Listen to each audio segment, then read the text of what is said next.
যুগে যুগে আমি ধরি অবতার বারে বারে মায়াকে আমি জানি লঙ্ঘ এই মায়াময় ফল হারানে বরফি এই মায়ের আমি যখন হারাই আমার সাথে হবন কার্য হয় আমি এই জগত পালন মারা দুঃখ দম আর শান্তকে পালন যুগে যুগে আমি লবতা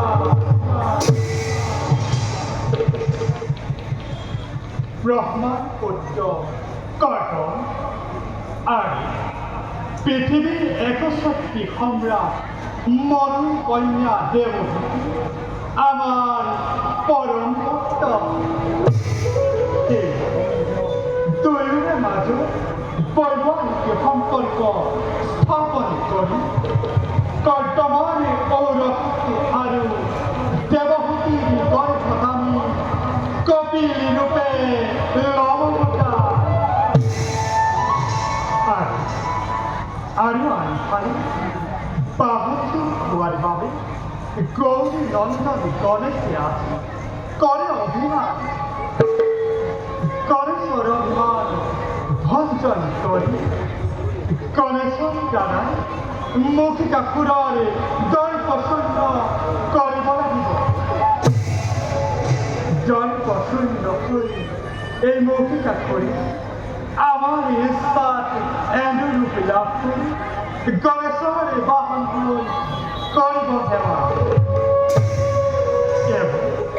নতুন কোন অগ্রসর হোক আপন উদ্দেশ্য সাধন।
বিরিঞ্চিময় এই বিশ্ব ব্রহ্মাণ্ডারে এই সৃষ্টি উন্নতি আর বিস্তারে বলে উদ্দেশ্য জীবনে সম্প্রতি এই বিশ্বতে মানবর সংখ্যা একেবারে নগণ্য। যার বাবে হওয়া নাই সৃষ্টির বিস্তারে। সেই পুত্ৰ কৰ্দমকে বিবাহ কৰাবলৈ পৰামৰ্শ দি তেওঁৰ দ্বাৰাই মানৱৰ স্বজনে কৰাব লাগিব। এই অগ্ৰসৰ সময় উত্তৰ কাষে।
জীৱ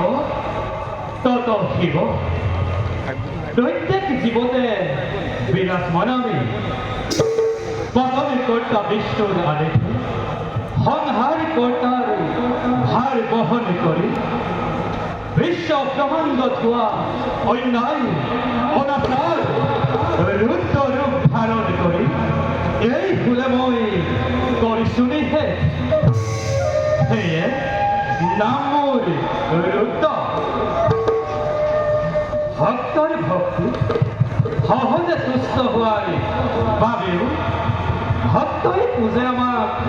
ভোলানাথ নামে প্ৰিয়ে আত্মদৃষ্টিৰে জানিব পাৰিছোঁ তোমাৰ মনত কোনো প্ৰশ্নৰ ভয় উত্থাপন সেয়ে বেগত কৰা প্ৰিয়ে তোমাৰ প্ৰশ্ন মনৰ আপুনি ঠিকেই বুজিছে আপুনি কিছু পৰা মোৰ মনত এইটো প্ৰশ্নৰ হৈছে উত্থাপন বাৰু কওকচোন প্ৰভু নৱবিবাহিতা বৰ বধূ সৰকৈ বহুত সপোনে দিয়া হয় আশীৰ্বাদ প্ৰভু আমি বাস কৰোঁ কেতিয়াবা শ্মশানত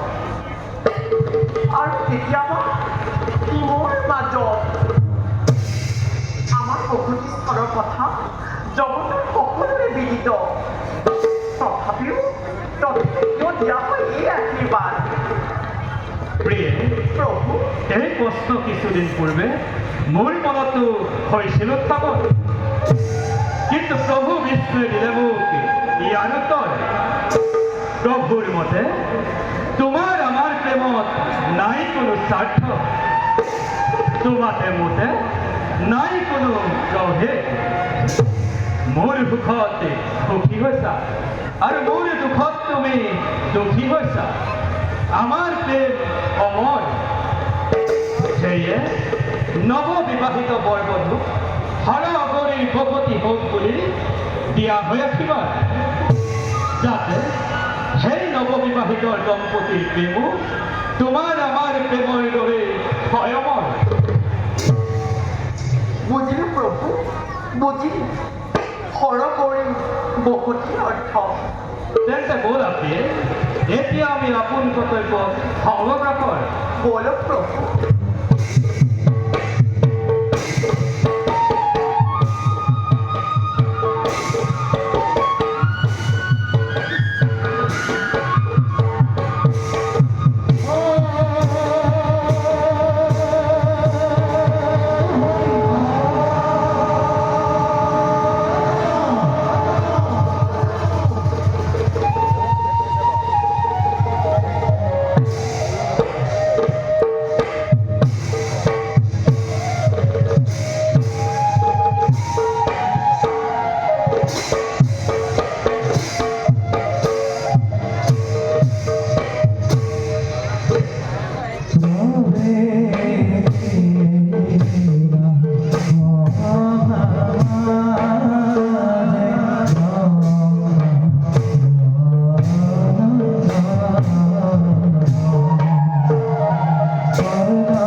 নাম মোৰ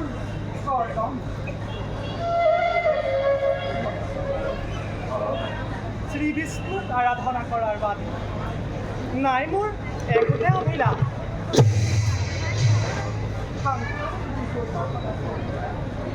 নাই মোৰ একেবাৰে আপত্তি।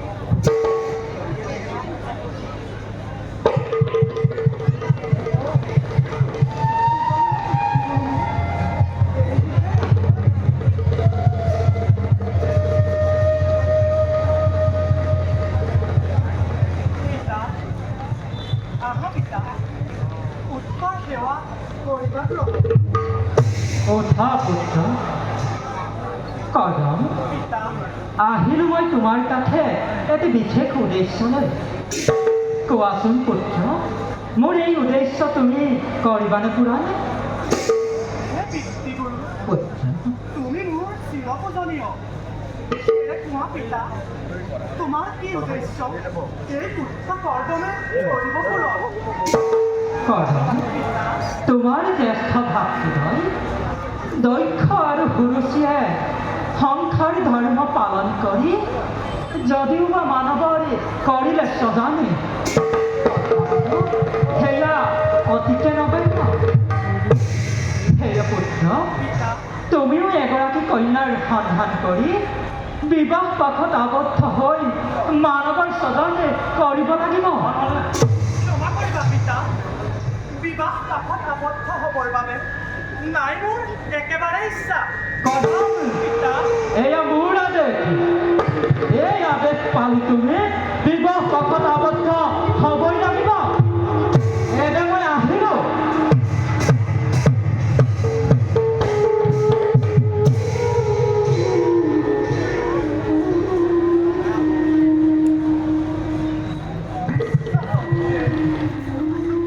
আবদ্ধ হ'ব লাগিব মই সাংসাৰিক বিষয় বাচনাত। কাৰণ ই যে পিতৃ লাগে। বিবাহৰ বাবে কন্যাৰ কন্যা।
ধাৰ্য কৰি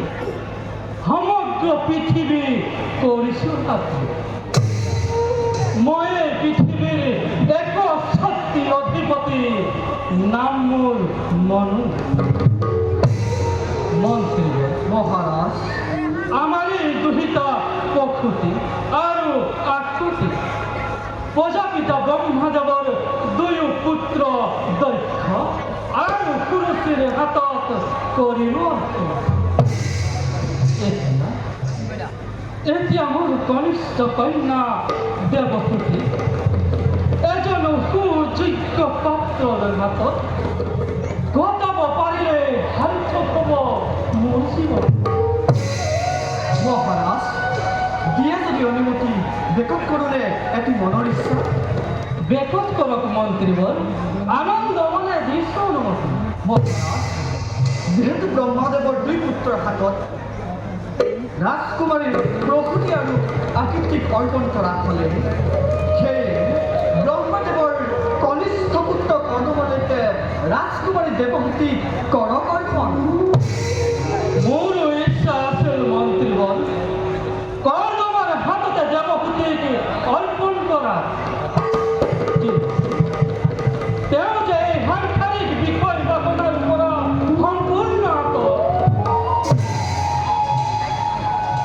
মহাৰাজ, জানিব পাৰিছো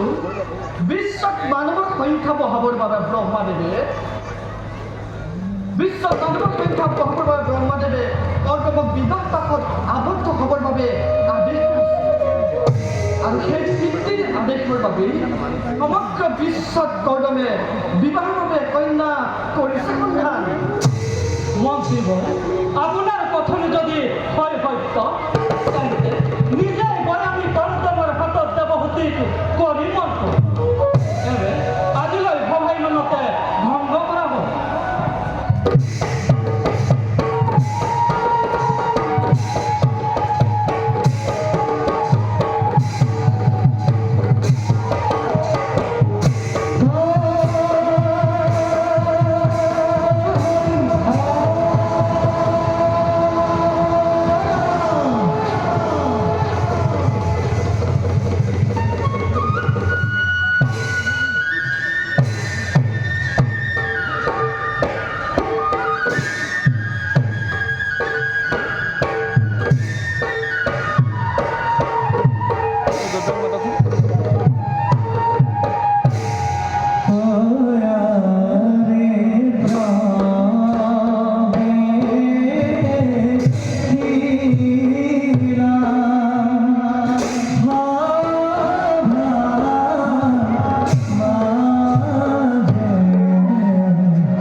মনৰ অৰ্থনীতি মই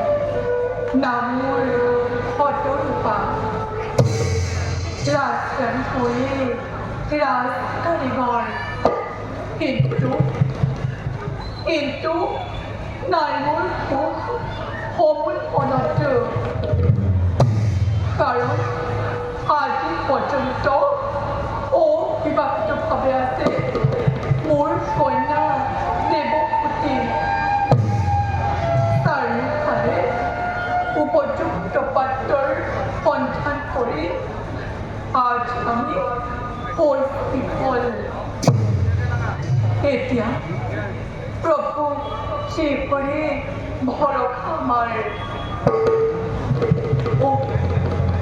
প্ৰভু আৰাধনা কৰাৰ সময় হ'ল হ'ব তেবে যাওঁ ৰাত মন্দিৰলৈ সেইপৰিকৈ কৰোঁ প্ৰাৰ্থনা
Raja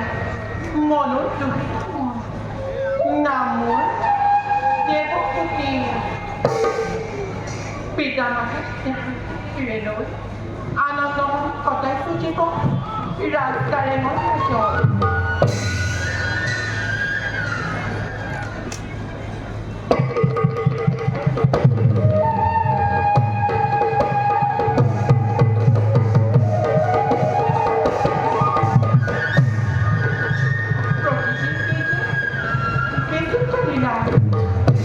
যদি স্বৰ্ণখচিত প্ৰসাদৰ মাজত মই গতাইছো জীৱন তথাপিও এই সকলোবোৰ সৌন্দৰ্য ম্লান কৰে প্ৰকৃতিৰ সৌন্দৰ্য নহয়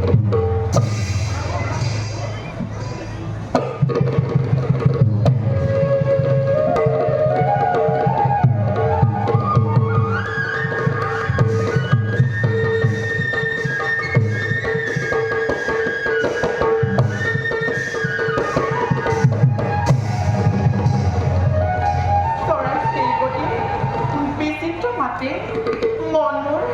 বাৰে বাৰে কৰে আকৰ্ষিত ভাবই মনত ইয়াক কৰি ৰাখে এই মনোমোহা প্ৰকৃতিৰ বুকুতে যে চিৰদিন কটাম জীৱন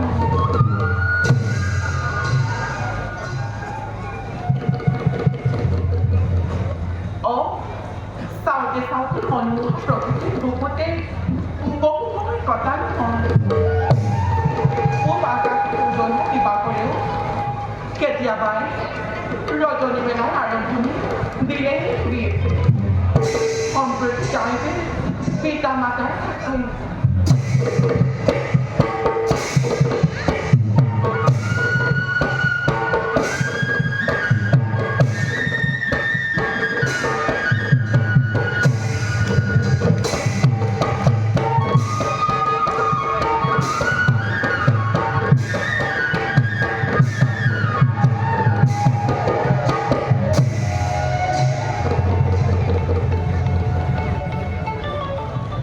গোটেই বিশ্বজুৰি কৰিলো চলা কিন্তু নাপালো বিবাহৰ বাবে কন্যাৰ সন্ধান সেয়ে এই স্থানতে আৰাধনা কৰি প্ৰভু নাৰায়ণক পাব পাৰো ইয়াৰ উচিত সমিধান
সংসাৰৰ মহাভাৰ পালনৰ ইচ্ছা মোৰ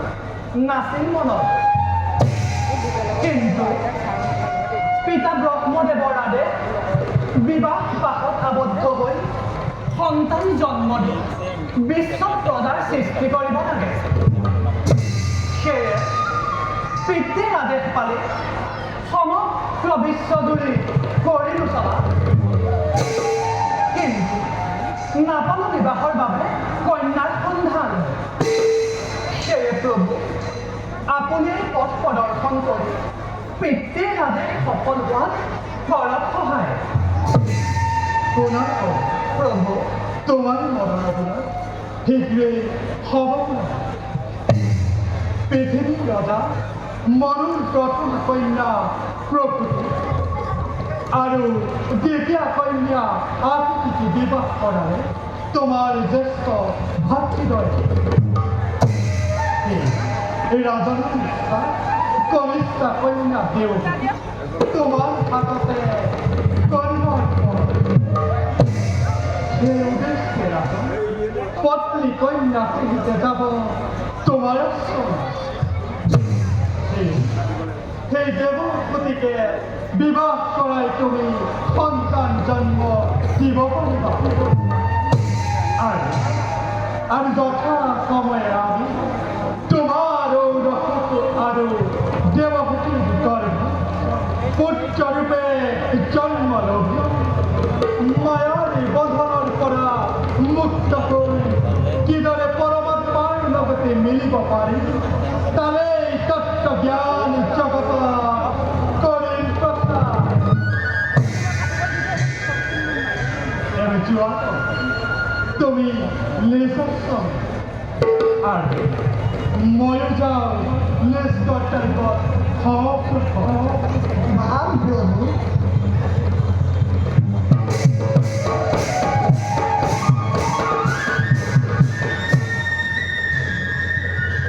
সম্প্ৰতি আমি যাওঁ নিজাশ্ৰমে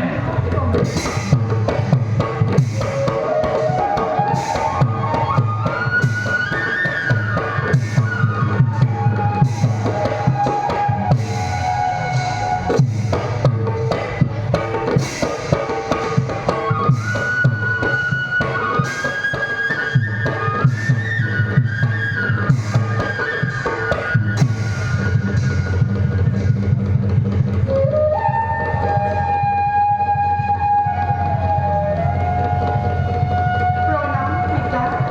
মোৰ সেৱা কৰিব আই দেৱপতি পিতা আই দেৱপতি পিতা ব্ৰহ্মদেৱৰ কনিষ্ঠ পুত্ৰ কৰ্দমে বিবাহৰ বাবে কন্যা বিচাৰি বিশ্ব ব্ৰহ্মাণ্ড কৰিলে সদা কিন্তু নাপালে কন্যাৰ সন্ধান কৰ্দম মহাজ্ঞানী মহা তপস্বী নাই তেওঁ দৰ্পসমূহ তেওঁৰ হাততে তোক অৰ্পণ কৰাৰ ইচ্ছা মোৰ জাগিছে মনত এই ক্ষেত্ৰত আছে নেকি তোৰ কিবা আপত্তি নাই পিতা এই ক্ষেত্ৰত নাই মোৰ কোনো আপত্তি অথচ ধন্য হ'ব মোৰ জীৱন কৰ্দমৰ দৰে মহাতপস্বী স্বামীৰূপে পালে স্বামী মাতৃ তুমি কন্যা দেৱপতি প্ৰকাশ কৰা তোমাৰো মনৰ অভিলাষ আছে নেকি এই বিবাহত তোমাৰ কিবা আপত্তি স্বামী এই ক্ষেত্ৰত নাই মোৰ কোনো আপত্তি কিন্তু কৰ্দম তপস্বী আৰু তুমি তেওঁৰ মুখতি সেয়ে পাৰিব জানো তাই ৰাজ কাৰেঙেৰে আশ্ৰম পৰিৱেশত জীৱন কটাব সেয়ে অন্যৰ পৰিস্থিত চিন্তা নকৰিবা বৰণ কৰে যদি মহৰ্ষি কৰ্তব্যটো পত্নী ৰূপে তেন্তে তেওঁৰ দুখতে সুখী হোক তেওঁৰ দুখতে দুখী হোক সাংসাৰিক জীৱন কৰি সেয়া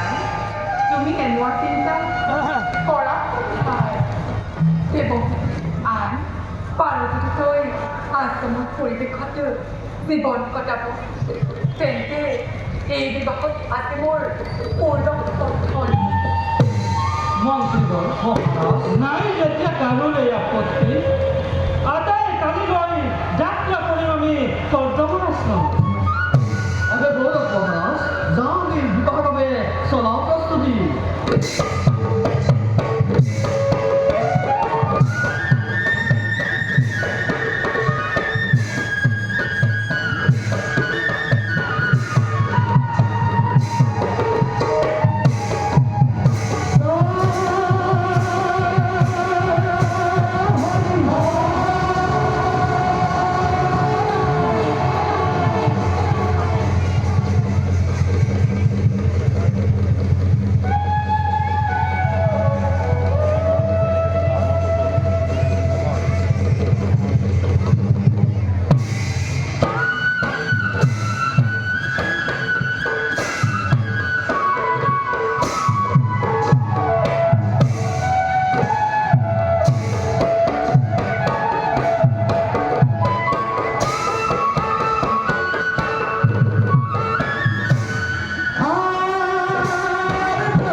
মাতৃবর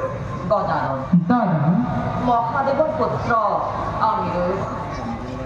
নাম মোর কার্তিক মোর বলেরে আর তোমার প্রত্যেরে সেকো কালে আমি বহুত অপরপ করিল বল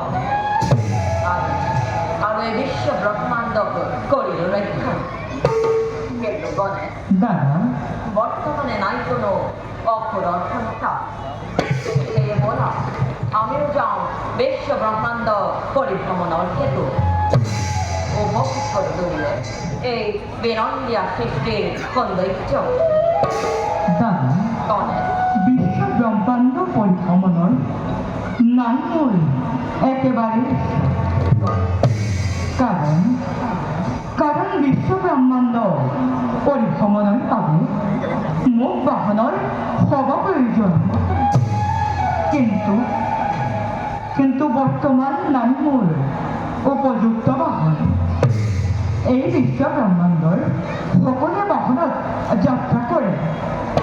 আছে সকলোৰে নিজা বাহন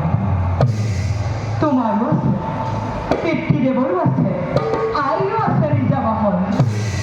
সেয়ে দাদা বাহন লাভ নকৰা পৰ্যন্ত নকৰো মই কত পৰিভ্ৰমণ দাদা শেখো তুমি দাদা এই সম্পত্তি তোমার বাহন নৌকে প্রয়োজন কিন্তু তুমি নিশ্চিন্ত থাকা উপযুক্ত সময় তোমার বাহন করে বল দাদা বল আপনে তোর ময়ূর বাহন যাত্রা করবো আমি বিশ্ব ব্রহ্মাণ্ড পরিভ্রমণ নাই দাদা মোক আৰু দূৰ নকৰিবা তোমাৰ যদি বিশ্ব ব্ৰহ্মাণ্ড পৰিভ্ৰমণৰ একান্ত ইচ্ছা তেন্তে তোমাৰ ইচ্ছা তুমি অকলেই পূৰ্ণ কৰা কিন্তু মোক আৰু দূৰ নকৰিবা দাদা মোক আৰু দূৰ নকৰিবা তেন্তে মই যাওঁ বিশ্ব ব্ৰহ্মাণ্ড পৰিভ্ৰমণত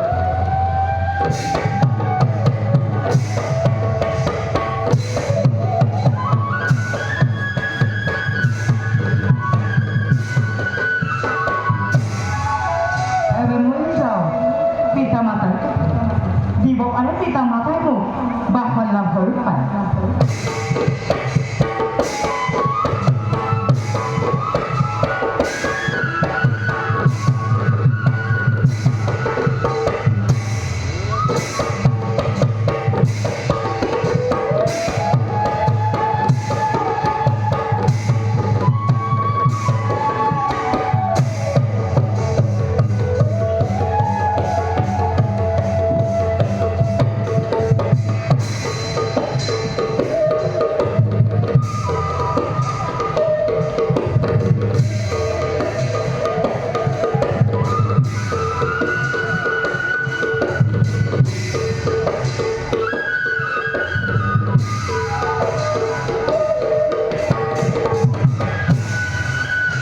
পিতা এই মাতা কোৱাচোন কিমান সুন্দৰী আশ্ৰম প্ৰকৃতিলৈ মুক্তি আশ্ৰম ফলখিনি চাকিতা আশ্ৰমত জীৱ জন্তু দেখি আমাৰ গণা পিতা তপস্য হ'ব দেখি কৰ্ম এনে লাগে সিয়া যেনে দিব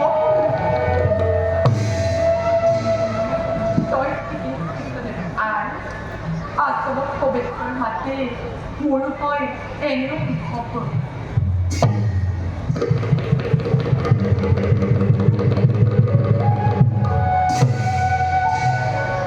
আহক মহারাজ তব আগমনে ধন্য হল মোর এই আশ্রম বাৰু কওকচোন মহাৰাজ কি উদ্দেশ্যে আহিলে আমাৰ কাছে মনিব মহাৰাজ জানিব পাৰিছো আপুনি তব পিতৃৰ আদেশ পালি বিবাহ পাতত আবদ্ধ হ'বৰ বাবে কৰিছে কিন্তু বিবাহৰ বাবে কন্যা আপুনি পোৱা নাই পাত্ৰীৰ সন্ধান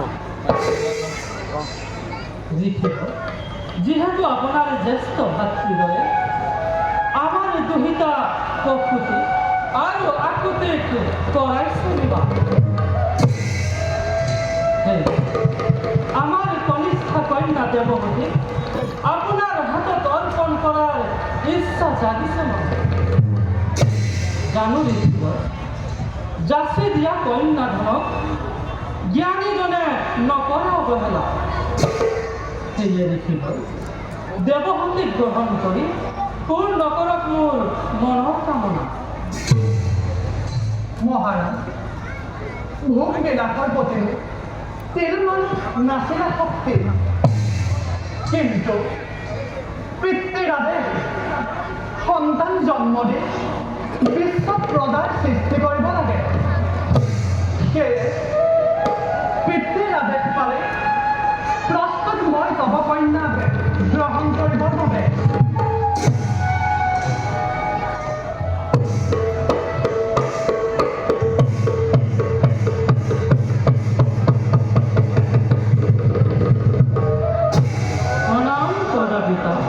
কল্যাণ ভাল জানিব পাৰিছো মই সকলোটি কথা। বৰ বধুৰি চাৰি চক্ষুৰ মিলনে হলেই যেতিয়া বিবাহ কাৰ্যত বিলম্ব কৰাৰ নাই প্ৰয়োজন।